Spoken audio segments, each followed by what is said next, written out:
Building Men is brought to you by Finish the Race Apparel, FTRapparel.com, the creators of all things building men, and by Become Stronger Industries, become-stronger.com, the creators of handmade steel maces, hammers, and other badass equipment. If you are a young man in middle or high school, or if you know a young man in middle or high school, you have to check out the Foundation, the new online community powered by Building Men.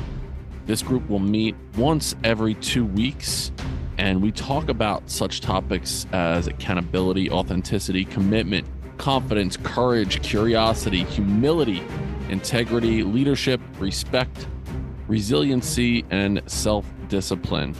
There are unbelievable guest mentors, guys that we've had on the Building Men podcast that join us for each meeting to give the young men pieces of advice and answer any questions they might have. We also have an online community, an app called Mighty Networks that we use, and this is where the young men have an opportunity to connect, to communicate, to hold each other accountable.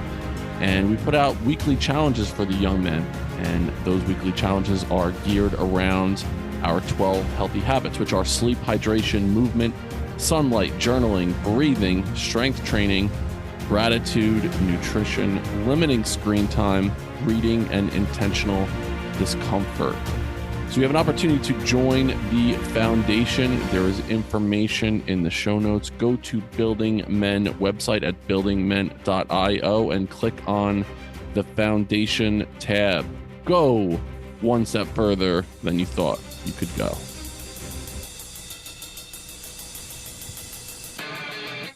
What was the common theme then, that those things don't necessarily define a man nowadays? Well, I look back and I say, well, the common themes were the environment. Everybody was trying to simply survive. We didn't have brick houses. We didn't have cities. We didn't have laws. We didn't have all of these things that society and civilization was created. So we were exposed to the elements of not only Mother Nature, but also the animal kingdom, and then humanity.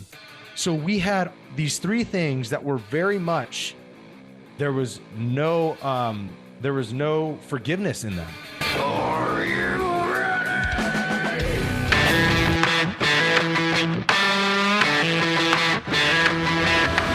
You're listening to the Building Men podcast with Dennis and Anthony Miralda, brothers on a mission To help you become the strongest version of yourself, mentally, spiritually, emotionally, and physically. Welcome back to the Building Men podcast. We are in part 2 with my new man, Johnny Elsasser. Johnny, what's up, man? Good to see you again.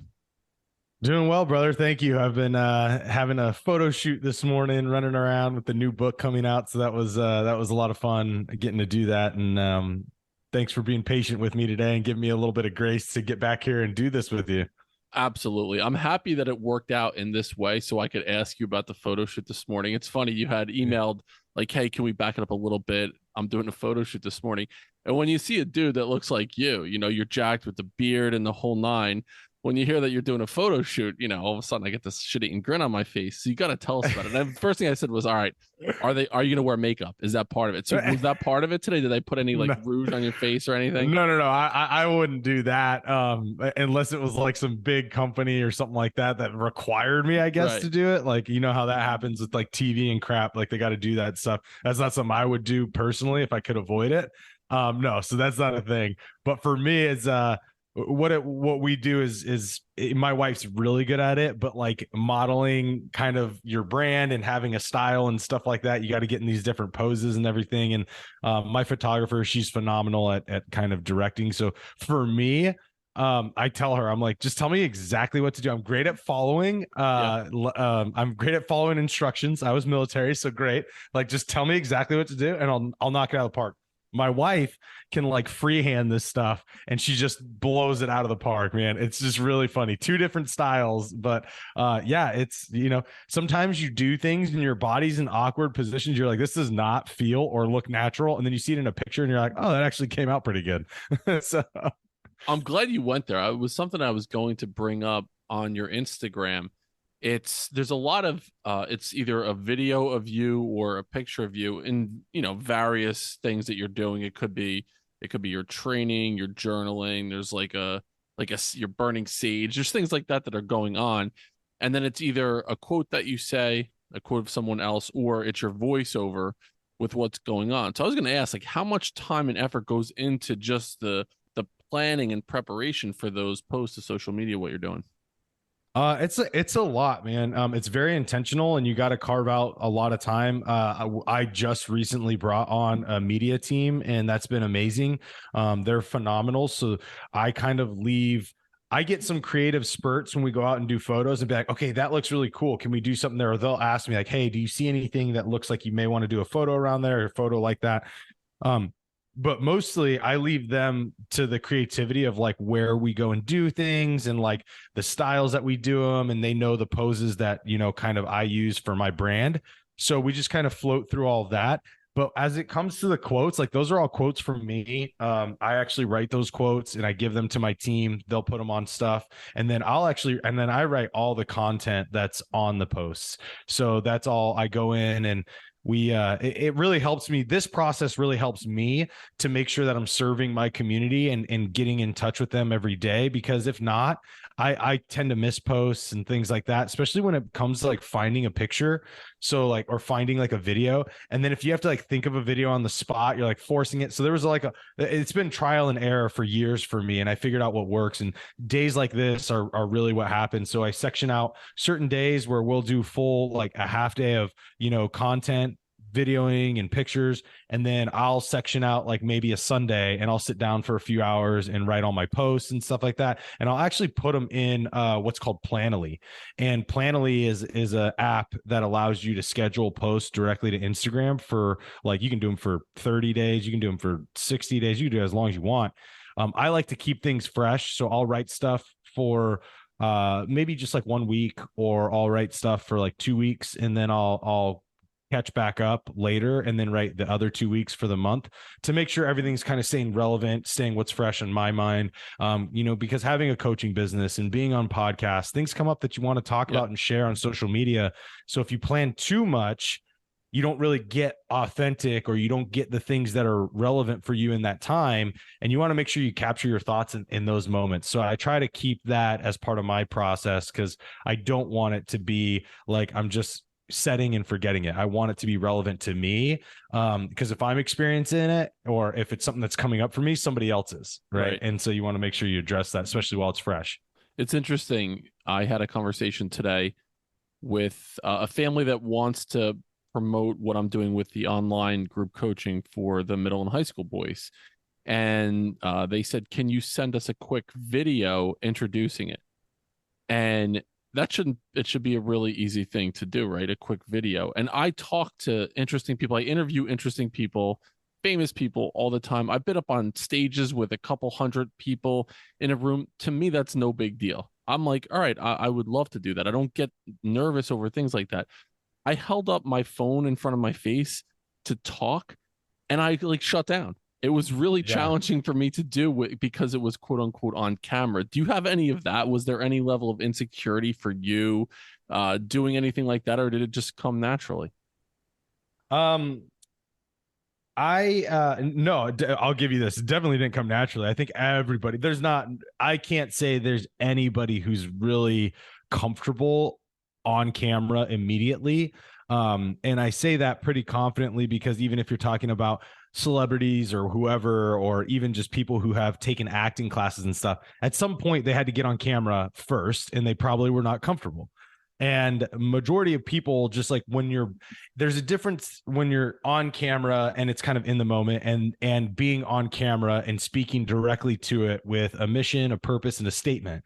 And when you do that, it's like, oh crap, like, am I going to say the wrong thing? Am I going to have to re-record this? And that was literally like, I actually sat the other day, I was recording a video because I'm putting something else out for my community to grab. And I was like, I procrastinated probably for a few hours before I did it. And I knew exactly what I wanted to say. I knew who I was talking to. I know what's going on the back end to it. I know what I'm giving them and all this. And I still like held myself up from doing it. And I think part of that is because when you have that delivery, you want to make sure you have a wealth of knowledge, especially for like your program, right? So you're like, okay, what are the salient things that I can capture in like really short amount of time? And you don't want to miss it. So you're like, okay, let me think of all that before I do this video. And so I think a lot of people, because of that, end up getting a little more paralysis by analysis, and they just take forever to do it. Do you have like an avatar that you're speaking to? That was a piece of advice that I was given. Don't think about you're talking to the camera or to 50 or 100 people out there. It's almost like you create this idea of one person that you're talking to, how you would speak to that one person. So for me, I have this idea built up in my head of a 16-year-old kid whose father's an asshole, who plays sports but isn't confident and like struggles with, you know, his place in the world. Like that's the kid that I'm talking to. So it's almost like I dial my message in so he hears me, and recognizing that that message would then permeate to other people. Is that the same thing that you do, or are you just like press play or recording and then just go for it? No, that's pretty much what I do as well. And anybody that, in my opinion, that's a good speaker or good coach pretty much does something similar, because it's easy for you to think about a person or a very small group of people, but the same mindset, right? The same philosophies. It's easy for you to picture that and then be able to speak directly to that, because you're addressing an issue for them. And it's harder to be like, oh yeah, I'm just imagining, you know, Tom, Dick, and Harry out here, everybody who has all these different walks of life who may have no common theme, and I'm just trying to speak to all of them, and I want to hit everybody. It doesn't really work that way, because you do a shotgun approach, and when you do that shotgun approach, you get so diversified in your message that you don't know if it resonates with anybody, and you're all over the place. But you want to get very singular in your message and directly speak to an issue, or directly speak to a person with a certain perception on the world or certain experience or background.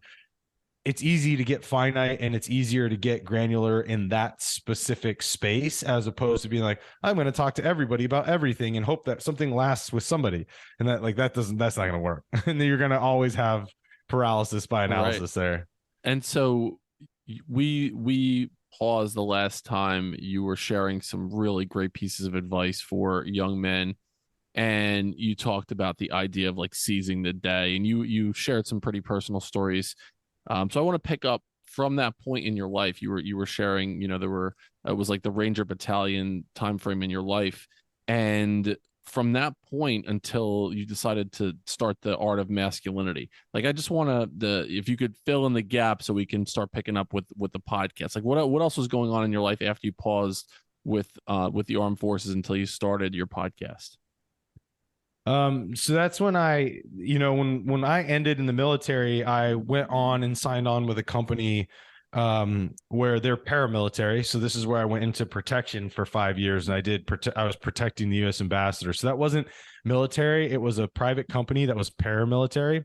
And we were contracted out to protect politicians overseas. Specifically, I was working on the U.S. ambassador's team. So I would protect the U.S. ambassador to Iraq for all of his meetings and missions that he went on, which he went everywhere. So that was a lot of work and long days. But that was what I was doing for 5 years after I left the military. And that was directly out of Baghdad. So I was still in a military environment, still in a military mindset, still a lot of the things that were carried from Ranger Battalion carried through for me going over there. And then I will say that when I left there is the real, I guess, like tipping point, right? Like, so spending, roughly 10 years between protection and the military, and 10 years in and out of the Middle East. Then I come home, and that's when I'm sitting down. I get a government job, like a GS government job. And I'm sitting down at a desk, and I sit there, and it's about 6 months after sitting there behind a desk. I'll never forget. It just hit me. I was like, what am I doing? Like, what role am I filling? Like, what purpose does any of this serve?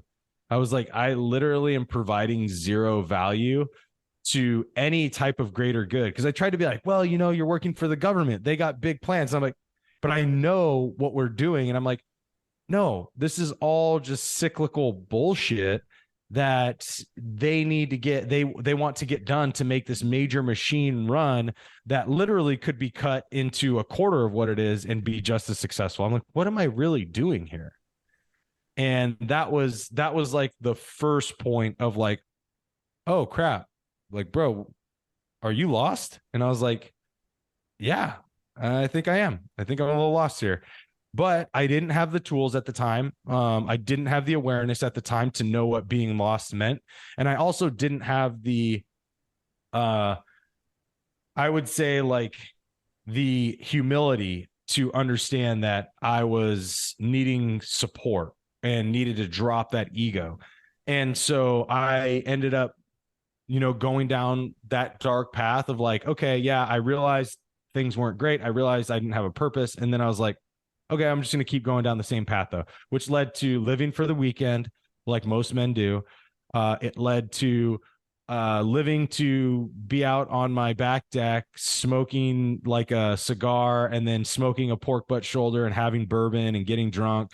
It led to wanting to just get to Friday and Saturday and drink with my friends. It led to really, my wife at the time and we were not, we started to drift apart a lot. And that was probably due to both of us. I can't say that was just on me, but definitely played a big role in that as well. Lack of communication, lack of empathy, lack of compassion, lack of understanding due to me just being in my own toxic mindset. And that led to a divorce. So I ended up being in this place where I'm in this like shitty little apartment. I got my dog. It's just like a country western song, bro. I got my dog. I got my truck. I got my shitty little I think Alan Jackson sang that song to me a while back.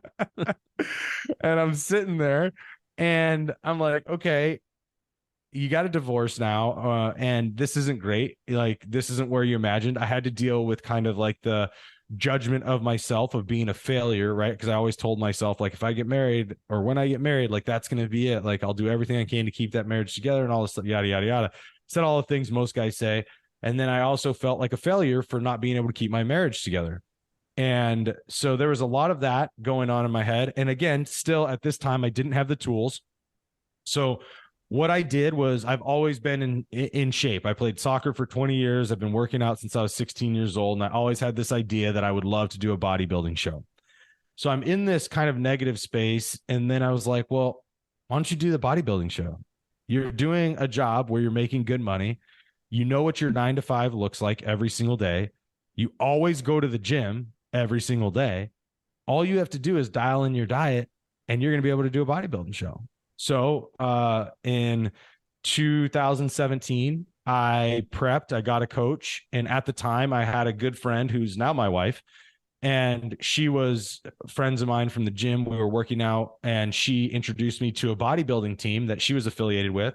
So I got a coach. I hired him, said, hey, give me my diet. And I'm going to do a show here locally in Virginia and go and do about 12 weeks of the training I knew how to work out. My workouts were better than his. So I was good there, but it was the diet that I had to dial in because I didn't know how to do that. So he goes and writes me up the diet. We do the picture exchanges, do all that. And the point of this, it was a pivotal moment in my kind of return back to me was because bodybuilding it can be elite. Right. It's very unhealthy, but it can be super elite because you're really just, your body is a canvas for yourself. So you're fine tuning everything.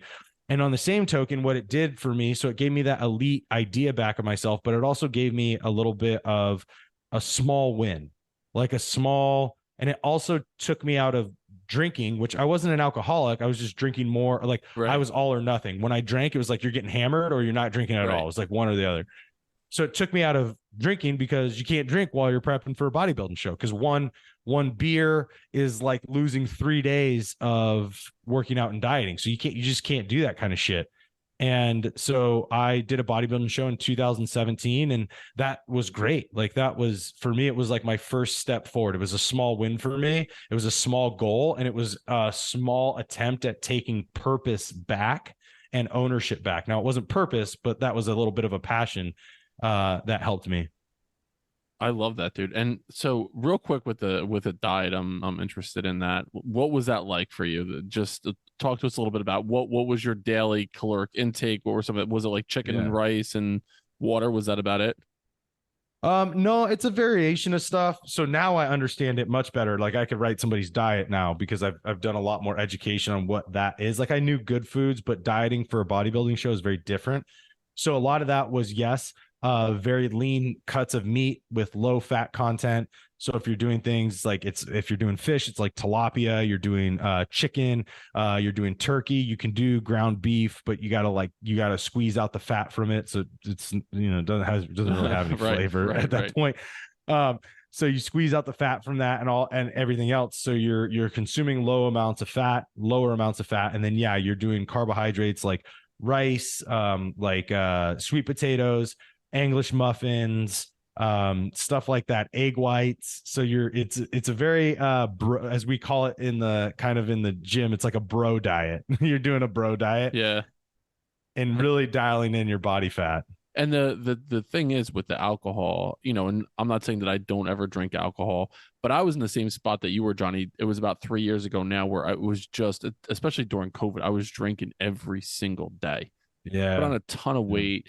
And I was just making excuses for the next beer. Well, it's a Friday. I'm gonna have a beer. Oh, it's Memorial Day weekend. I'm gonna have a beer. It's a day that ends in Y. I'm gonna have a beer today. It just I earned it. Right, exactly. Doing nothing all day.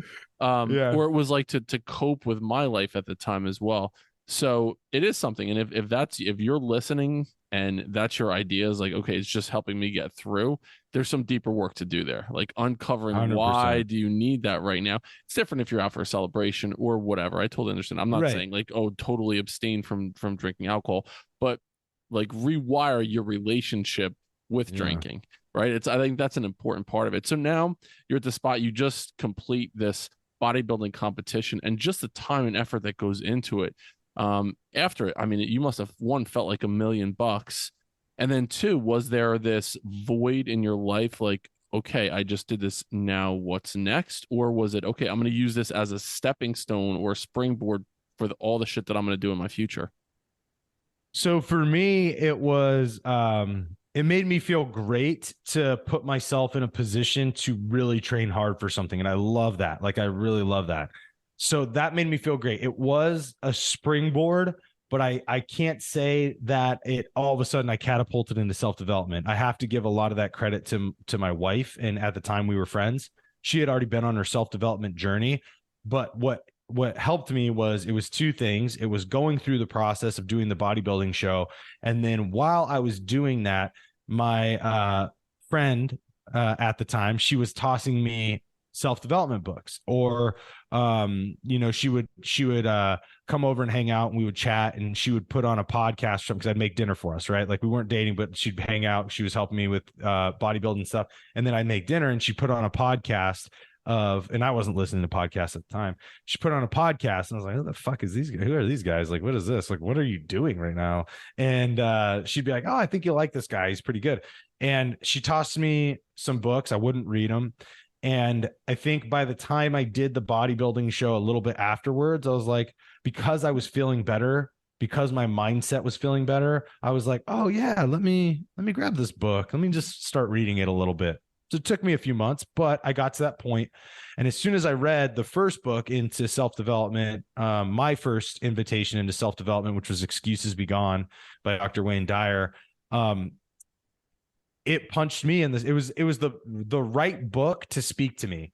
And those words in that book that spoke to me, because the way that Dr. Wayne Dyer wrote, was exactly what I needed for someone to get through to me about, hey man, self-development isn't for weaklings. It's not for, people who can't handle their own stuff, which is all the things I used to think it was. It was actually for people who are trying to be their strongest, because guess what? They admit that there's things they need to work on. And I was like, crap. Right. All right. So it was the bodybuilding competition totally helped out. I don't know if I would have been in a mental space. Not having done that, I don't know that I would have been in a mental space to pick up a book like that and really soak it in. and be able to translate that and transmute that information into my life. So that was really what catapulted me. And then from there, it was just like listening to all kinds of podcasts, listening or starting to pick up all kinds of different books, start reading them. And then I was like talking to, my friend at the time, and she was like, hey, you probably, and at this time we had started dating, and she was like, hey, you probably should think about doing a podcast. And I was like, why? And she goes, well, number one, you have a background that most men are going to respect. Mm-hmm. And she said, you see, the first thing you said when I put these guys on a podcast was that, why would you listen to them? You don't have any respect for them because you don't know what their background isn't like yours. They don't know what you've been through. Well, that's one. That's what most men go through. Most men go through that evaluation. Why would I respect you? Right? I got to automatically have that if I'm going to listen to you and absorb your information. And so she goes, and then two, she was like, you've been doing the work for a while. You can talk to people about what, number one, that where they're at, and number two, the struggle that you went through to even start this work and how that's changed you and changed your relationship with yourself. It's helped you to find, your own purpose. It's helped you to find better connection in relationships. You can speak to people on that. And I was like, yeah, great. And she's like, you can speak specifically to men. And I was like, terrifying. She goes, yeah, but they need it because they're all a lot of them are struggling with the same things you are. And none of them want to hear it from somebody who doesn't have a background like yours or they don't have respect for. So that was like a big turning point for me. And that's when I really started to say, okay, this is like my new goal now is to put this podcast out and not care about who it gets to or how many people follow it or how many people like it. If it helps one person, one man out there, then I'm happy. Right. And so that was absolutely 100% like why I started that journey and what really got me there. I love that. And she's absolutely right that you do have the backstory. You have the gravitas. I don't think I've ever used that word in a sentence before, but to be like, people will respect what you're doing, and you have the charisma about you to draw people in.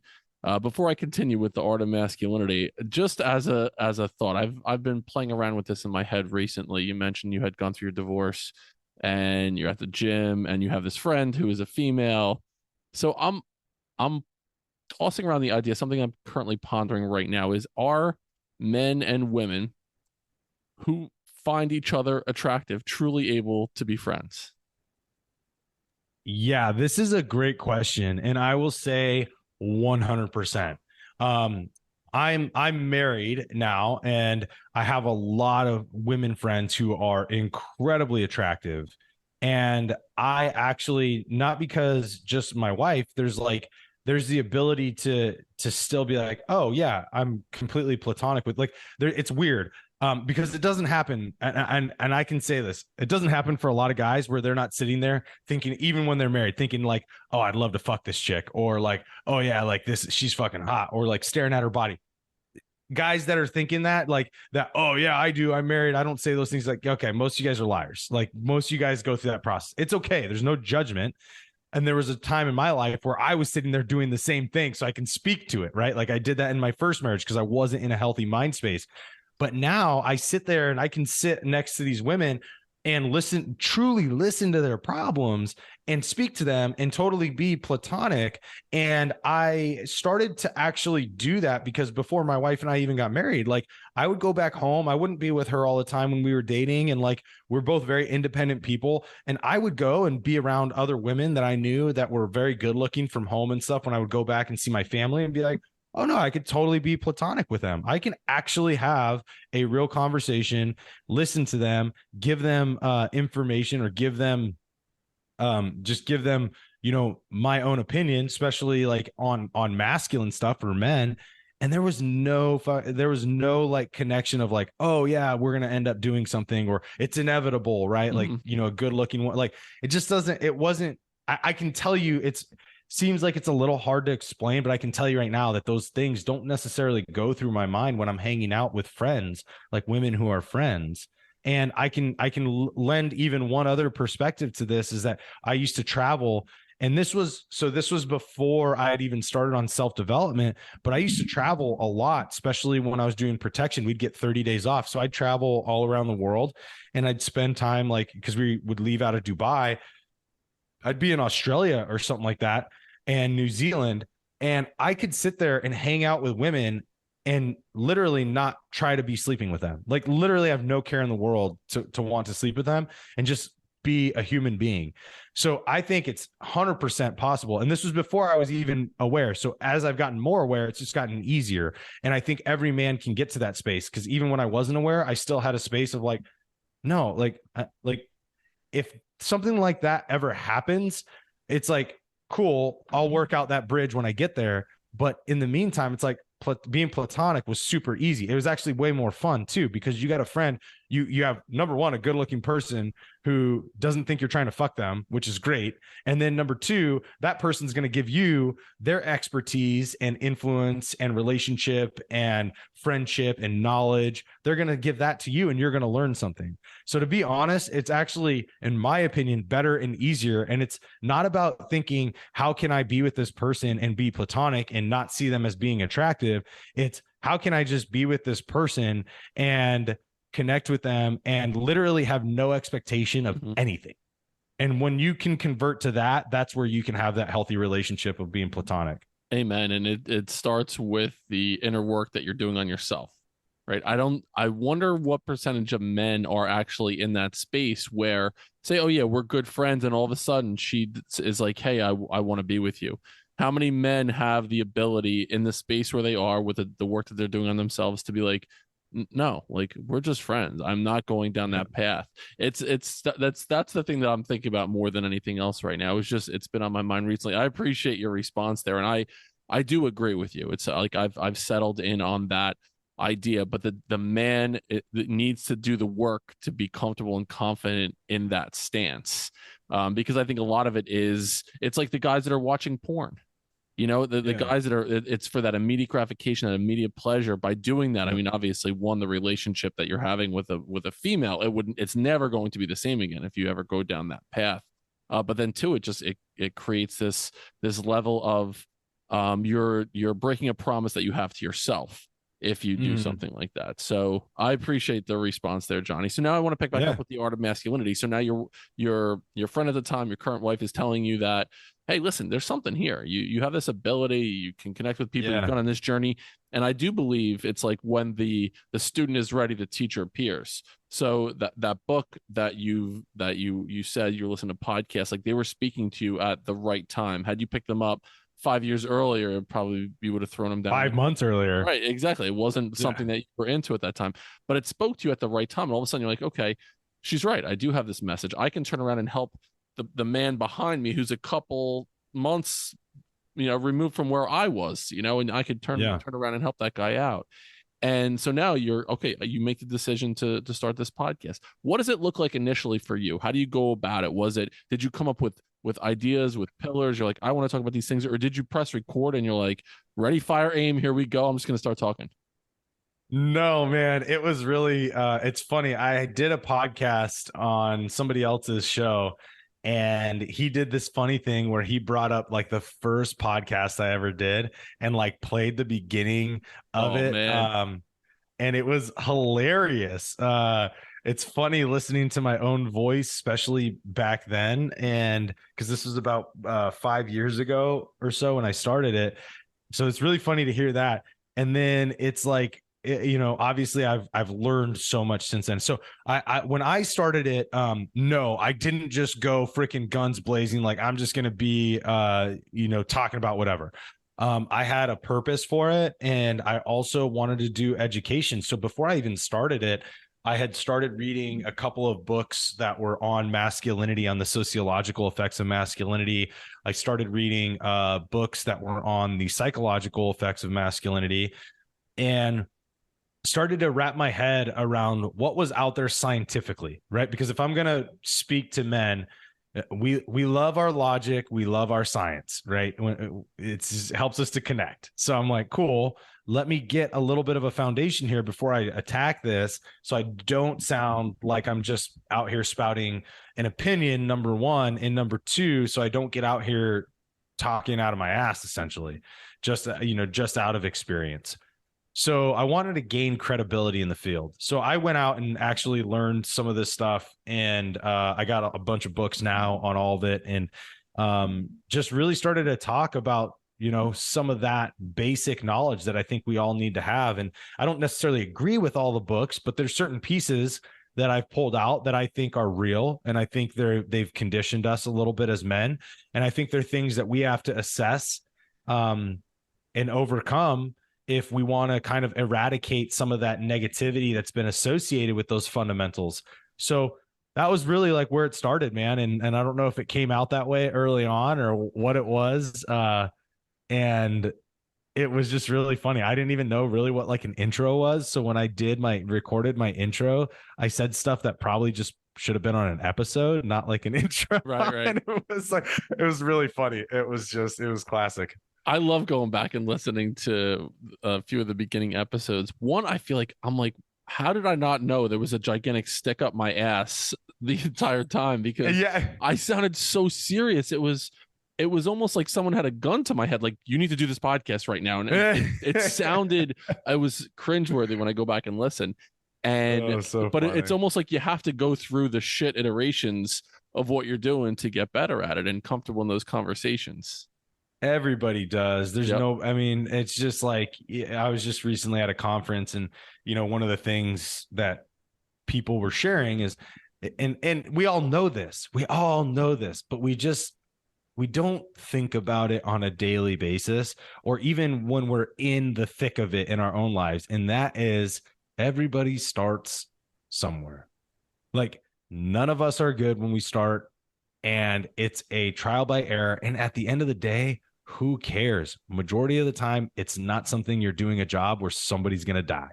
Like, you're not putting yourself on the line physically, right? And if you typically are in a job like that, you've probably done extensive training and went through the bad time of it, not when somebody's life was on the line. So, that's the thing. And that's what I think we all need to remember. And like, we're all bad when we start. Every big podcaster that anybody listening to right now started somewhere, and they probably sucked, and it was hilarious. I love that. And it's true with and if you're a young man listening to this right now, exactly the same thing goes in anything that you're doing. The first time that you play cornhole, you're probably going to suck, and then you get a little bit better, whatever it is. It doesn't matter. You have to have the courage to take that first step in whatever it is. So, Johnny, you mentioned there were a couple books that got you going. Do you remember the titles of those books? If I'm new into this world right now and I want to learn a little bit more, I want to research. You mentioned the scientific things behind masculinity. So, what's a book or two that you might recommend to someone? Building men of character, integrity, strength, compassion, and empathy through transformational mentoring, coaching, and motivational speaking is our mission here at Building Men. To work with me as a one-on-one life coach, you can find information in the show notes, or you can visit our website at buildingmen.io, where you can book a free 30-minute discovery call to help you become the strongest version of yourself mentally, spiritually, emotionally, and physically. Now, back to the show. Yeah, if you're looking into masculinity specifically, there's one I really like, and again, you need to, it's a very scientific book, so it's going to take a lot to absorb it. It's very deep into that field. But it also is, look at it with your own lens of evaluation, because it's not like, oh, this is written in stone. And it's called Hegemonic Masculinity by James Messerschmidt and Raywin Connell. And Raywin Connell developed the term and kind of the confines of hegemonic masculinity, which there's some value to it. And I think it exists, and there's some underlying roots to that within society, but I don't necessarily agree with everything they've written about or have ascertained from their studies. And, that's just one of those things. Just evaluate it, and then, see what makes sense. If it makes sense in your life, then apply it, then use it. Say, hey, okay, cool. Yeah, that makes sense for me. I can see where that was actually brought up in my life. So how do I acknowledge that and then adjust that, So that was a really good one. And then obviously everybody will talk about this. Man, I'm hesitant to say it because I would rather people read. I'm going to say a different book. All right. I'd rather people go to Iron John, which is by Robert Bly. Yeah. Iron John's great because the underlying roots of that are based in Jungian theory, but he doesn't get as like kind of esoteric in the archetypes of the Jungian theory. And the other stuff is that I think in Iron John, the way that it's written by Robert Bly is he associates it and translates the Jungian theory to our lives. So people can really like, I feel like the reason it spoke so well to me was that it really allowed me to picture the points in my life where, you know, the Iron John, the pieces of Iron John kind of showed up. And so that was really cool to be able to do that, because when you can get that visual, it's going to hardwire that information within you. You're going to be like, oh, this makes sense because now I can relate that to an experience I had with my dad or with whoever my role model was. And this makes sense. Okay, now it's good. So that's why I loved Iron John. I would say those two books will get people started pretty well. And the way it's told is it's a story that you can connect to as well, which is why I enjoyed that book. So you mentioned there were certain things as far as like the science behind masculinity, yet your podcast is called The Art of Masculinity, right? So what, I mean, it's like you get your degree in school, you get, it's a Bachelor of Arts, a Bachelor of Science, right? And so you like listening to you. So there's a little bit of both when it comes to masculinity. Some of it is more, you know, we're coded DNA wise that these are certain things that these are masculine traits, masculine things that are within men. And some of the things we need to learn and practice, and they're more of a skill or an art. So what would you say are certain things that are more of a science, and what are things that are more of an art when it comes to masculinity? It's a great question. I've been pondering this a lot recently because of some books I've read and then some conversations I've had with some other prominent men in the men's space. And I would say that there are, like, I would consider certain things ancestral, right?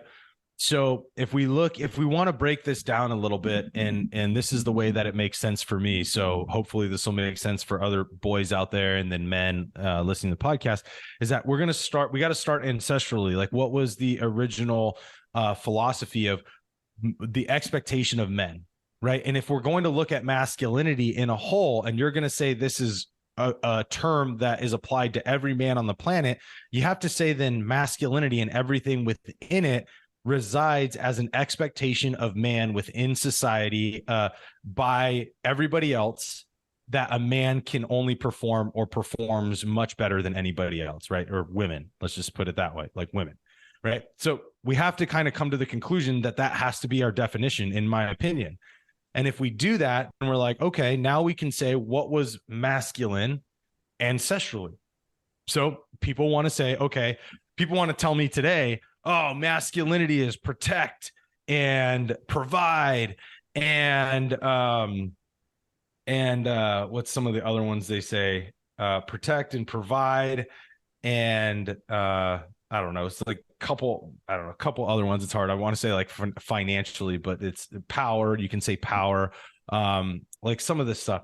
So when you look at that and you say, okay, like, let's go back to the environment, right? So if we say ancestrally, we could probably collectively say masculinity was the same amongst all the tribes, because first we got to understand we were tribal, right? And it's very much easier to create a singular form of expectation of men in a very small confined space, right? A very small confined community. It's easier to do that, which is why we don't have any rites of passage in society today, right? For men in Western culture. We can get into that too, but let's just keep on this topic. So we say, okay, there were some expectations. They were to hunt, they were to protect, they were to be strong, they were to be somber, like they had to basically keep everybody cool and collected because they were the leaders. They had to lead. Like, these were kind of, if we look ancestrally for the times that they were in, they had to have those pieces to be a successful community, because they needed the strongest, which was inherently going to be men biologically. They needed them to stand up and be those things. Well, when I ask myself, well, why then?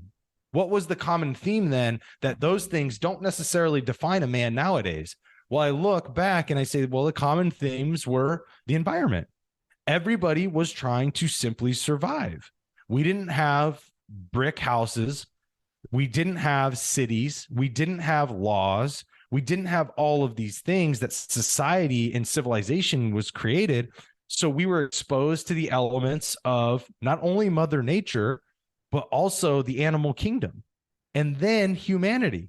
So we had these three things that were very much, there was no forgiveness in them. If a bad person came to your community and wanted to kill you guys while you slept, or a bad tribe came over and they wanted to kill you while you slept, they just did. There was no impunity, and then same thing. Mother Nature comes in. Oh, Mother Nature's going to see you as a human being, your little skin exposed, and like calm down the snowstorm for you. No. Same thing with animals.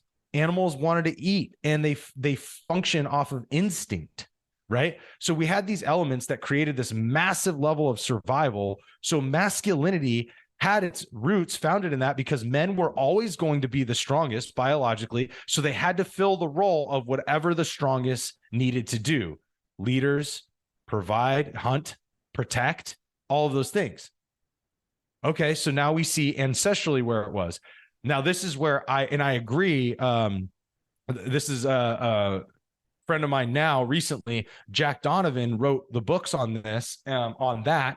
And I like his stuff. And I was like, I agree with this. Where Jack and I may differ a little bit is, I'm not sure. I can't come to a conclusion that those still translate today.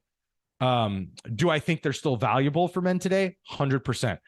Can I say they translate to society today? I would say I don't know that they do, because I think when civilization came in, it fractured that. And I think from there, masculinity actually gained a wider breadth of acceptable traits that I think we need to maybe codify now, and then say, okay, there's a grouping of traits that are all pretty much deemed masculine, and some of them may not have been in that category late or early on in our development as humans, but now they are. And within those traits, any man can take a grouping of those traits and still be considered a man, but he still has his version of masculinity. And this is where I believe the art comes in, right? So the art for me is that if we can codify what those traits are, because I think there's similarities. I don't think there's a certain set that translates globally and cross-culturally. I just don't. And Raewyn Connell speaks to that in her books. James Messerschmidt, a lot of the masculine social scientists speak to this, that cross-culturally, it doesn't really happen, or it doesn't really make sense. So I don't necessarily agree there's a set that every man on the planet, every community abides by. I do, however, believe that if we could codify say a subset of like 10 traits, every community, every masculine community around the globe may connect with those traits in different orders or different groupings, right? Depending on their environment. And so that's where I believe that we have an art, we have a choice. And this is where this is what I teach guys on, because, if I were to say, hey, mine are the old ancestral ways to protect, to provide, and to lead. Like those are my ancestral roots of being a man, right? If I were to say those are mine. Well, if another guy says he's got 3 different ones, does that make him less of a man now? No, he's still a man, and he's still a strong man in his own right, and he's authentic with who he is. He's just grabbing a few different traits that lie within masculinity, and those are paramount to him. Right. And this is, if I can relate this a little better, I would say, like, I try to tell people this, like, look at like Neil deGrasse Tyson. Is anybody going to say Neil deGrasse Tyson isn't a man? He's going to run circles around you intellectually. Right. But no one's going to be like, oh, he's not a man. He's a little B. Be like, no, he's going to run circles around you and embarrass the crap out of majority of men with his intelligence. But is he going to sit there and be a guy that's going to choke you out in a back alley if you give him lip? Probably not, right? So can he really protect? Well, no, not in a physical sense. Potentially. I'm not saying this because I know Neil, but like potentially I'm just assuming no. Right. But he could intellectually kick the crap out of you. So like where does this line lie? Right. And so what makes a man? Because that's where the question comes for me is like, if we're going to say it's masculinity, it's got to be transparent and it's got to be consistent with every man and it's got to hold water in every society. And I just don't think that makes sense anymore as far as just having like 3 traits that epitomize men. So hopefully that kind of answered your question between the science and the art. Well done. I mean, that's going to be the piece that we have to pull from this to share out, because it was like you mentioned, the difference between depth and breadth. I mean, you had them both there. It was very deep, but also you spanned a lot of information there as well. You did a post recently, Johnny, about like traditional masculinity, quote unquote. And you talked about, you're like, listen, like it's so tough because what you just mentioned, like every society has their own definitions, and what's appropriate in Arkansas is not something that's appropriate in Spain or wherever. Right. So you like, it's just diving into that a little bit. And the other thing is the idea of these traits. You mentioned, okay, I wish we could have these, codified 10 or so traits. So off the top of your head, if you were to, if I were to say, okay, what in your best estimation right now are certain things that could transcend different cultures, different time frames, different areas in our world? I mean, I this is on my heart to actually do more of an investigation on this, to give an actually well thought out answer to this. So I can't say this is overly well thought out of what I believe is consistent cross culturally as far as like underlying themes of masculinity. But I would say if I look at our society today, and just taking America, for example, I would say a man who has a high level of intelligence can be considered a masculine trait. Now, it's not saying that women can't have intelligence, but there's respect in the masculine culture if you could run circles around somebody intellectually. And most men, even if they're big, are going to defer to you at some point in a social setting, right? Because they're going to be like, oh, crap, I can't speak the same language as this dude. So I think high levels of intelligence can be one of them. I think that I just had another one. I think humor is more expected of men. And I think that humor is a good quality of I think a good distinguisher of a man, because I think humor disarms people. It allows people to trust you. It allows people to have fun with you. And it also allows them to not see you as just some uber serious person, because ultimately we're not in a survival environment, and being funny can help people like raise their vibration. So I think that could be another one to it. I obviously think that leadership is one of them. I think the ancestral ones still stay in there, like leadership. I think being able to hunt or provide is a great trait for men. I think protection is a great one. And then I would say that a guy that can also be emotionally intelligent is another strong key indicator of men.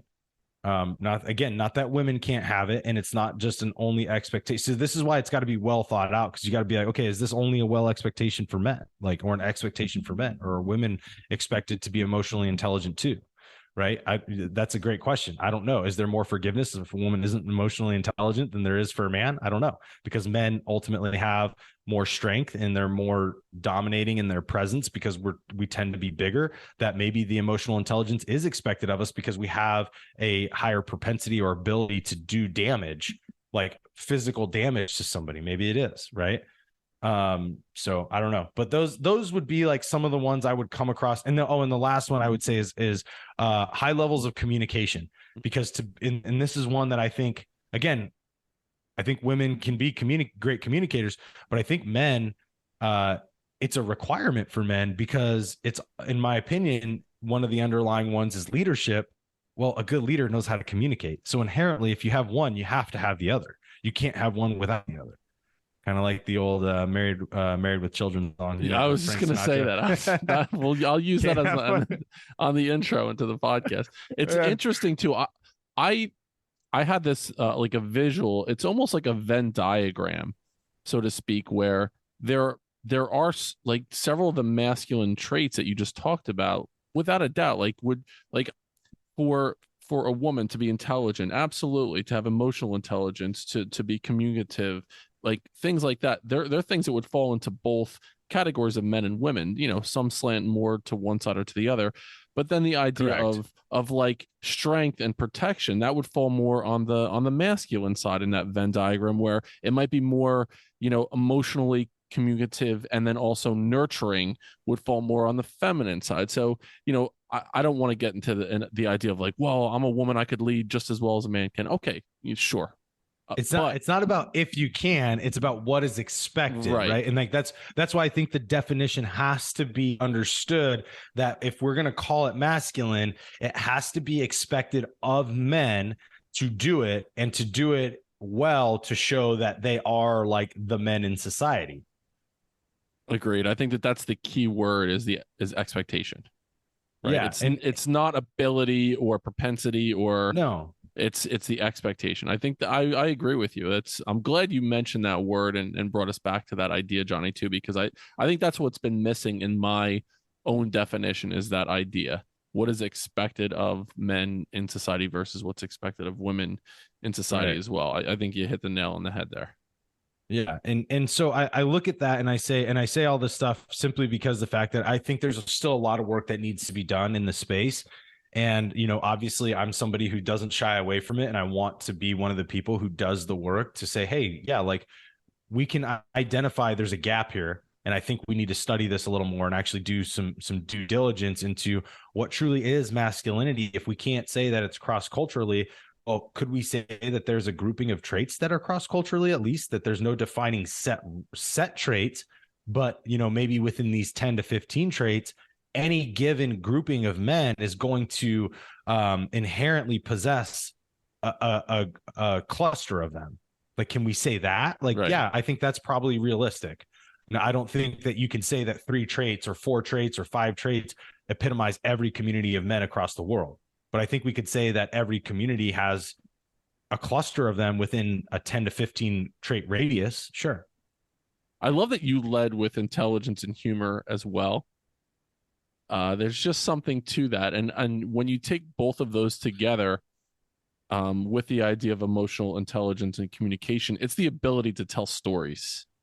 And I think people that are followed, and historically people that are followed, are able to take a concept and be able to weave a story in, which is why you're such a great podcaster as well, because you're able to take these ideas, do the research on them, bring in the humor. We don't shy away from dick jokes, right? It's part of who we are as men. Being able to weave a story in, and then cast a line out and say, like, hey, follow me along this journey. I have something really important to say. And I do think that those are expectations as well. You mentioned before, Johnny, that there were these several rites of passages, and you said we can get into it if we have some time, and we do have a little bit of time left. In your estimation or your opinion, thinking about young men, so a lot of what we do in building men are middle and high school age kids, trying to help them understand what it means to be a man in society. And I do believe there needs to be intentional rites of passage for young men. What would you suggest young men go through? What are certain rites of passage that you would suggest? Well, we'll start a little bit back on this, is that, right now, unfortunately, so when society came in, when civilization came in, it took us away from the old, like I said earlier, it took us away from the ancestral ways of masculinity, because the fact that the environment changed significantly, right? And there was a lot more safety. There was a lot more societal protection through laws and through structures, right? Through what we call civilization. We became, quote unquote, civil. We took the elements in which we could be surprised, and we took them out of the game, right? And what I mean by that is, like, you're not sitting in your house and all of a sudden a fucking wolf is coming through the door. Like, that just doesn't happen, right? Like, now a vicious person could still do that, but it's still going to take a lot more effort, right? So, like, there's all of that. So I have to say we got to start there. When civilization came in and it kind of took those ancestral things out, it also took the ancestral tribes out. And if you remember, when we were obviously evolving as humans, we lived tribally, very, very small communities, very much in deep with, homogeny. All right. So they were very homogenous. They were all like-minded. They were all raised the same way. They all had the same beliefs and philosophies. And therefore, the way that you brought up a tribe was very much easier in the sense to keep them in a psychological environment where they all supported the same things, right? So you could create a rites of passage because not only did the elders get behind it, the community got behind it because they all believed in the same stuff. Now, what did we do with civilization? We allowed, obviously, the fluctuation of communities to intermingle. And then you had the ideas and thoughts to intermingle. And then all of a sudden, you had all of this very much cultural differentiation become commingled together. And now we lost the homogenous aspects of society, which leads to the deterioration of rites of passage, because now you have all these differing views on what it means to be a man, or all these different views on what it means to have a successful society, because you got different religions, you got different philosophies, different societal structures that they came from, different political beliefs, all of these things. So what happened, in my opinion, is it took us out of being able to create appropriate rites of passage because we don't have a structure that is consistent anywhere.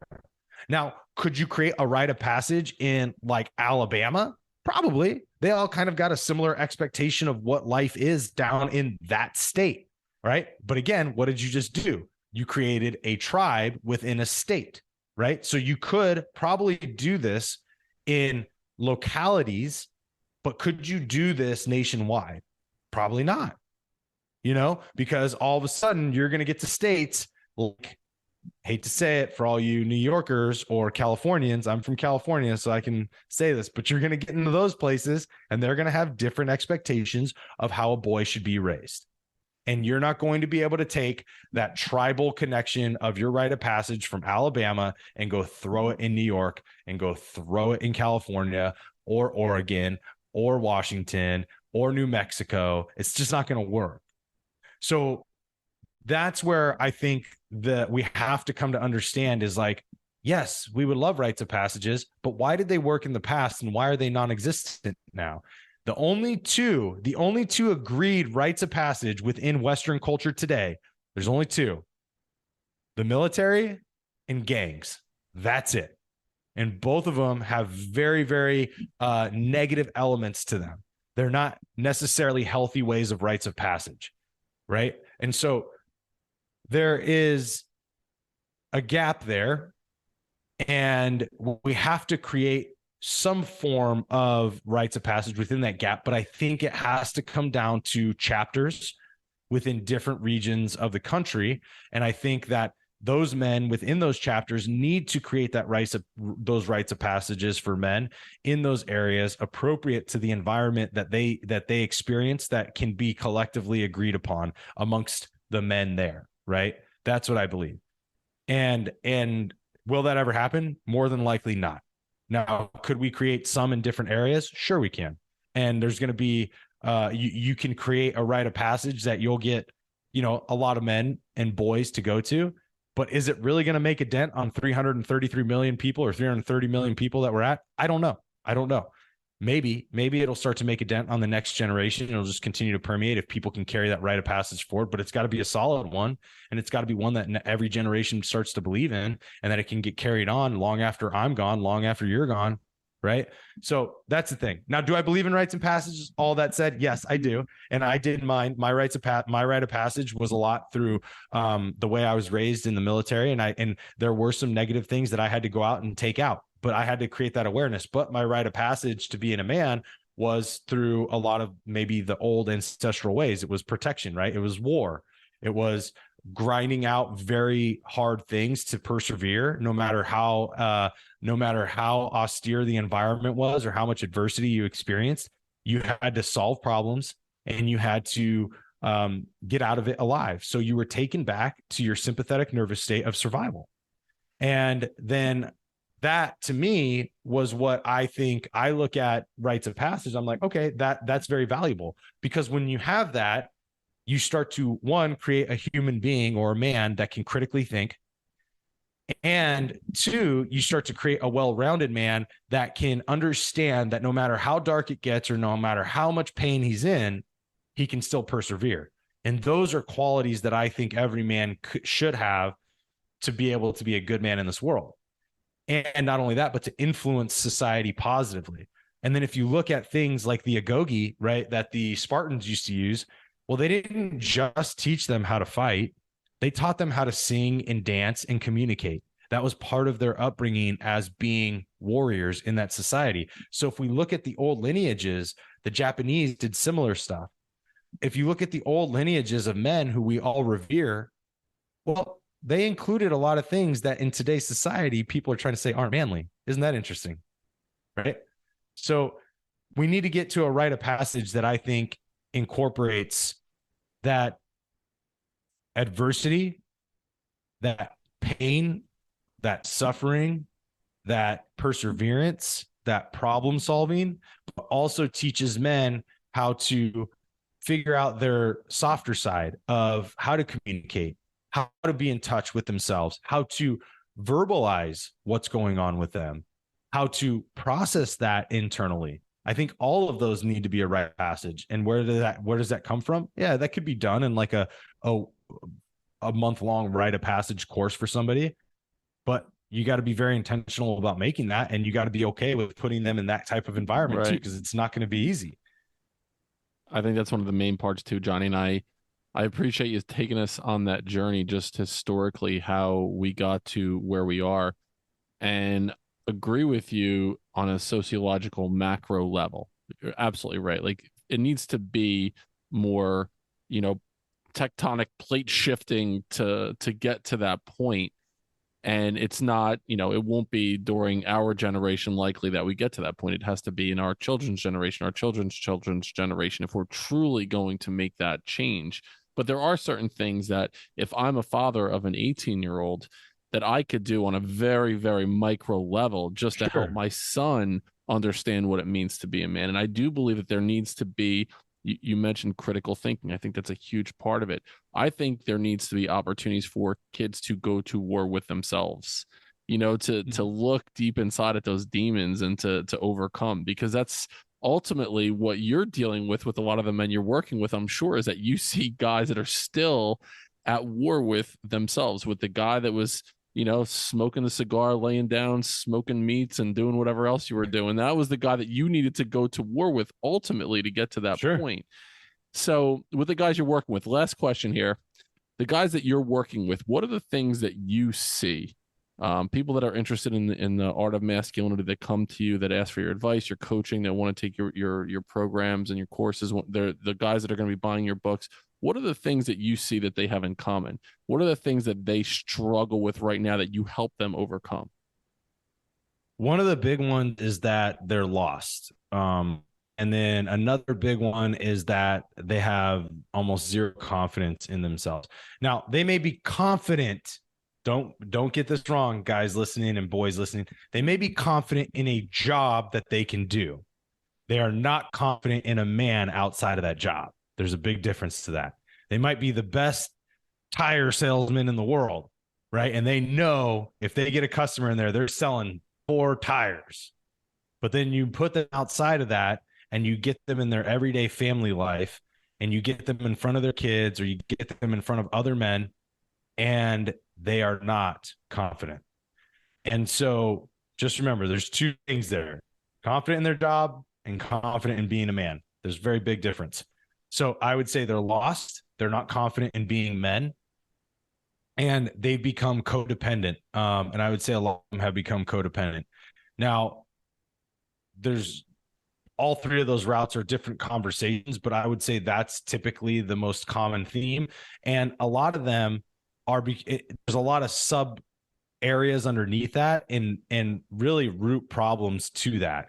So if you were to ask me what are like the underlying main ones, I would say those three. But are there other ones that you could say that probably fall underneath those three? 100%. 100%. Guys are going to have different variations of that. But when we get to the root of what the three are, it's typically those three. Love it. Yeah. All right. So this is our second time that we've gone well over an hour. Yeah. Dude, I feel like you and I could just keep going. We should do a. You ask great questions, bro. You're an amazing podcast host, and I really appreciate that. No, thank you. I definitely. I'll put a like a little trip down memory lane back to one of my first episodes where I had to stick up my ass as I was talking to it, just for shits and giggles. Plus, I got to throw in the Married with Children theme song. It's funny you mentioned the tire salesman. I wrote down Al Bundy. Like, he was really confident in his ability to sell women's shoes. Yeah. But outside of that, he was a total disaster. So Johnny, tell us where we can find you, your podcast, where we can, get in touch with you, the book that you have coming out. And by the way, email me, buildingmencoach@gmail.com. If you email me with the title Expectations of Men, I will send you a copy. The first person that emails me that, I'll send you a copy of Johnny's book that's coming out or just came out by the time we listen to this episode. I will send you a copy on me. Appreciate that, brother. That's amazing, man. That's awesome. So I'd first off like to just say thank you again. Like, this has been an honor to be on the show with you. You're a great host, and I love the service that you're doing for our next generation. More men like you need to be out there, and really happy and humbled to be able to have this conversation and hopefully influence, a lot of younger men, a lot of boys that are going to be men, in the near future. So thank you for that. As far as finding me, you guys can find me at johnnyelsasser.com. That's the easiest way to just see everything that's going on. Sign up for the email list. You'll get emails of a lot of free content, a lot of thought-provoking content, and then you get notified of anything that I have going on. The other thing is you follow me over on Instagram, which is johnny.elsasser. That's where I hang out the most. I'll respond on there if you have a message or just want to say what's up. And then the book is Design the Man Within. So you can go to designthemanwithin.com. We'll have pre-orders up there. Well, this will be out when it's already available. So designthemanwithin.com. You'll be able to order it on there. It'll be available on Amazon, Barnes and Nobles, Target, Walmart, all of them online are going to hold it. And then that'll be the best place to grab it. So yeah, I appreciate that. My pleasure, dude. And thanks again for being here. This was a good time. 2 episodes back to back. We'll do it again in the future.